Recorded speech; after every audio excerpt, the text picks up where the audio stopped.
Hi friends, welcomes to Pavi's gallery. பாடுறதுக்கு ஒரு வயசு வேணுங்க. ஆனால் இந்த வயசில் இப்படியெல்லாம் பாட முடியுமான்றது கண்டிப்பாக நமக்கே ஒரு பெரிய டஃப்பு தான்.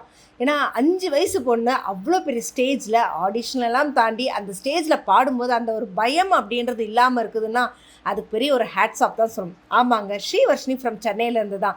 பொண்ணும் க்யூட்டாக இருக்குது, பாடுற பாட்டும் க்யூட்டாக இருக்குது, வாய்ஸும் அதுக்கு மேலே க்யூட்டாக இருக்குன்னு தான் சொல்லணும். இந்த வயசில் சூப்பரான ஒரு பாட்டு தான் பாட்டு. நம்ம விஜயகாந்த் சார் நடித்த படத்துலேருந்து பூவை எடுத்து ஒரு மாலை தொடுத்து வச்சு நீ, அந்த படத்தில் ராதா அவங்களும் செம சூப்பராக பண்ணியிருப்பாங்க. அந்த சாங், லொக்கேஷன் எல்லாமே. பட் அந்த சாங்கை இந்த பொண்ணு ஸ்டேஜில் பாடினதுமே வேறு லெவல்.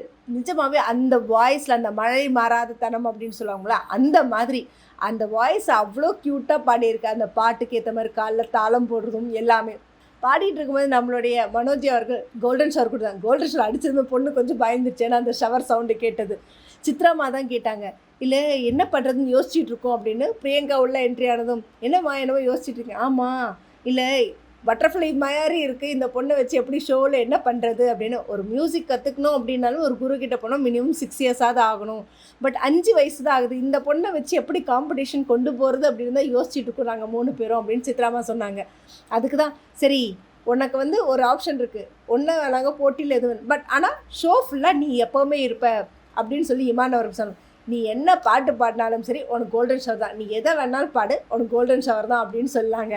அடுத்த மனோஜ் அவருக்கு எப்படி இருந்தது, சூப்பராக பாடினி, அழகாக இருக்கே அப்படின்னு சொன்னதுமே கோல்டன் ஷவர் வாங்க, ஓகேவா, கோல்டன் ஷவர் ஓகே தான், ஆனால் அது அடித்ததுமே நான் பயந்துட்டேன் அப்படின்னு சொன்னதுமே மனோஜ் அது நான் தான் அடித்தேன், நல்லா பாடினன்ற ஒரு ஆர்வத்தில் அடிச்சிட்டேன் அப்படின்னு சொன்னார். ஸோ பட்டர்ஃப்ளை சூப்பராக போய் பறந்து போய் அவங்களுக்கான ஆட்டோகிராஃப் போட்ட ஃபோட்டோவும் வாங்கிட்டு, மாக்காப்பா எல்லாருக்கும் உட்கார மாதிரி சீட் இல்லாமல் உனக்கு தனியாக ஒரு சீட்டு கொடுப்போம், அந்த சீட்டில் நீ மட்டும்தான் உட்காரணும். அப்பப்போ சித்ராமாலாம் கேட்பாங்க, அதெல்லாம் கொடுக்கக்கூடாது, ஓகேவான்னு சொல்லி அந்த பொண்ணுக்கு க்யூட்டாக ஒரு அழகான ஒரு ஸ்வீட்டும் கொடுத்துருக்காங்க. அக்ஷா எப்படி பர்ஃபார்ம் பண்ணி ஒரு என்டர்டெயின் பண்ணி வந்தாங்களோ, ஸோ இதுலேயும் அந்த குழந்தைத்தனம் எல்லா குறும்புத்தனமும் இருக்கும் அப்படின்னு நம்ம ரொம்ப எதிர்பார்ப்போடு இருக்கும். ஸோ அவளோட வெயிட் பண்ணும். சூப்பர் சிங்கரில் நம்மளுடைய ஸ்ரீவர்ஷினி அடுத்தடுத்து என்னென்ன மாதிரி ஒரு பர்ஃபார்மன்ஸ் கொடுத்து நம்மளுடைய எல்லாரோடைய மனசும் எப்படி இருக்கிறாங்க அப்படின்றத. ஸோ இதை பற்றின உங்களோட கமெண்ட் பாக்ஸில் கொடுங்க. இந்த மாதிரி இன்ட்ரெஸ்டிங்கான அப்டேட்ஸ்க்கு என்னோட சேனல் சப்ஸ்கிரைப் பண்ணிக்கோங்க, பக்கத்தில் இருக்க பெல் ஐக்கானும் கிளிக் பண்ணிக்கோங்க, நோட்டிஃபிகேஷன் மிஸ் பண்ணாமல் இருக்கிறதுக்கு.